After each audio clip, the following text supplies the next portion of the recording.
গবাদি পশু গরু এবং মহিষের মুখের উপরের অংশ যে মাজেল থাকে সেটি হালকা ভিজা এবং স্যাঁতস্যাঁতে এবং উজ্জ্বল হবে। তার বডিটি সুঠাম দেহের অধিকারী হবে, চামড়া কোথাও কুঁচকানো থাকবে না। আমরা বডির যে কোনো অংশের চামড়া ধরে টেনে 10 থেকে 20 সেকেন্ড ধরে রেখে যদি ছেড়ে দেই 1 থেকে 2 সেকেন্ডের মধ্যে স্বাভাবিক অবস্থায় ফিরে যাবে।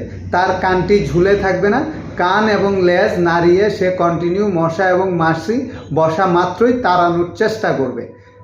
তার মুখের সামনে যদি কোনো ঘাস খড় খাওয়ার কোনো জিনিস ধরি সে সেটি খাওয়ার আগ্রহ দেখাবে এবং খাবে। তার body normal temperature 38 degree Celsius বা 101 ডিগ্রি ফারেনহাইট থাকবে। তার মাংস পিছনের উরুর মাংস বা সামনের পায়ের উপরের অংশ যদি আমরা চাপ দিয়ে 20 থেকে 30 সেকেন্ড ধরে রেখে ছেড়ে দেই এটি 1 থেকে 2 সেকেন্ডের মধ্যে স্বাভাবিক অবস্থায় ফিরে আসবে। কোনো গর্ত বা টোল হবে না।